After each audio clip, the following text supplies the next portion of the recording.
It's all good. Hi, and welcome to the Dawn Show. Dawn Stensland-Menti here. We are live and we are local. You're going to want to call in today, 1-866-472-8868. You can call in live. Call me. No, we'll get you on the show here because we're talking about what I think of as a bloated controversy. In other words, have you heard about this? The AMA says that obesity is now a disease. So you have 2 in 3 Americans that are ruled as overweight. You have 1 in 3 ruled as obese. Now you have the AAFA, that's Association for Fat Americans, who are saying we are not a disease. But I'm more of a person who says, you know what, let's talk about solutions instead of labels. And that brings us to my friend Stacy Cutler, who is a master trainer at Fit for Life Personal Training Studio.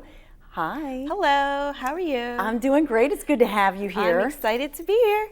And we would normally do exercises, but you know, as you enter your 3rd trimester, we'll wait till after the baby's born. Yes. so we'll just talk about it and what a great motivator you are. Okay, great. But what do you think about this, first of all? I mean, you're somebody who you went to Westchester University. This is your passion. And you have multiple degrees in working out and fitness and nutrition. I mean, this is where you live. What do you think about this where they say, well, you know, obesity is a disease? I really believe that it could be a disease for certain people, but what we want to do is really take a look at what we're eating and if we're exercising. And most people can beat this disease, if you want to call it that. Yeah. Working out, some people are predisposed to obesity. However, I believe that if you do find the right coach and the right guidance and support, you can get through the obesity, the overweight, lose the weight, feel better, live a better lifestyle.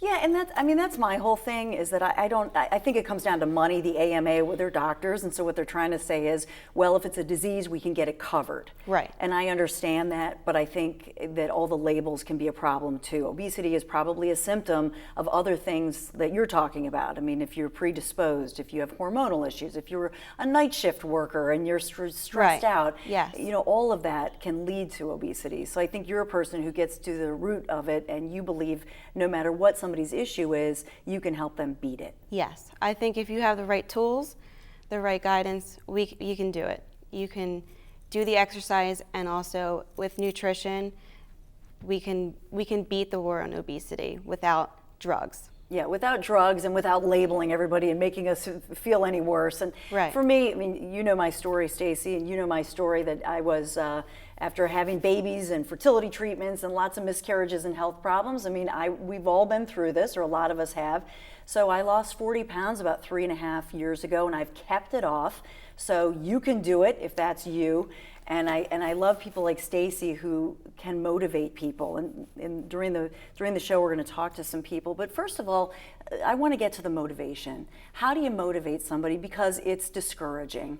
And all the fad diets out there, and all the hype, and all the foods with all the, you know, crud put in them. I mean, it seems like you're just doomed sometimes when you're trying to lose weight. Yeah, it could be very discouraging for somebody who has no guidance or doesn't know where to go. So when a client comes to Fit for Life, what I want to do is I want to find out why. Why are you here? Why do you want to lose weight? Because if somebody has their why, then the hows come easily. Mm-hmm. So a lot of people's why is their family. Mm-hmm. We want to, you know, if family is important to you, then you have to be there for them. And in order to take care of your family, you have to be alive. So we need to look at that and figure out what is important to them and make their goals and go from there. And what are some of these exercises? Are these some of your booty busters? And we have the phone number up there if anybody has a question for Stacy. So there you are in your gym. So this is a normal environment when you're trying to tell people how to do different lunges and different jumps and... Yeah, that was a group workout. We have group training, we have total body classes, and we do lots of exercises that focus on the butt. Everybody wants a good butt. Everybody wants a good booty. Speaking of, I loved one of your biweekly newsletters, and you did the top 5 booty busters. Yes. So we should go over those. So if we look at those, the number 5 booty buster is a one-legged deadlift. What is that? Yeah, one-legged deadlift. You're standing on one leg, and you can either have a kettlebell or a dumbbell in your hand, and you're going to stand on one leg, bring your opposite leg backwards, and reach down for your opposite ankle. Okay. Really focuses on the legs, the butt, and the lower back. And number 4, booty buster, hip extensions. Hip extensions is when you're laying on your back, your arms are down at your side, knees are up, and your feet are together, and we want to raise the hips up as high as we can to get them even with the knees, and it really focuses on the back of the legs and the butt. Okay, number 3 is, these are the top 5 booty busters, the step-ups. Step-ups, one of my favorites, because you can do these anywhere. You can do these at home, you can do these at the gym, you can do them at the park.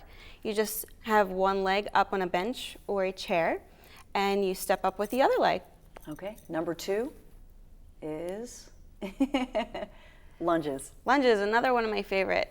A lunge is great because it works the back of the legs, the front of the legs, and the butt. This is one of my favorites too. Yeah. Standing hip width apart, you just step forward, the back knee comes down to the floor, and you just want to make sure that the front knee always stays behind the toes. Okay, so that it's straight. And the number 1 is these kettlebells. I'm hearing about kettlebell swings. Yeah, kettlebells are awesome.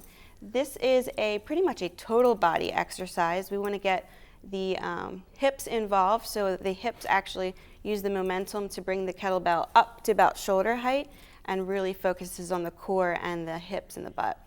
And one of the things I love about this, for example, if somebody had maybe some bad knees, they wouldn't do the lunges, but they could do the hip extension where they're laying on their back. Exactly, So and you can give always options. modify exercises to whatever your injuries are. Or if you're pregnant. Or if you're pregnant, yes. So there's plenty of alternatives that you can do if these don't work for you. And you know what? When our conversation continues, I know we have some folks calling in they feel their lives have been changed because of you, Stacy. So stay right there. The Dawn Show continues.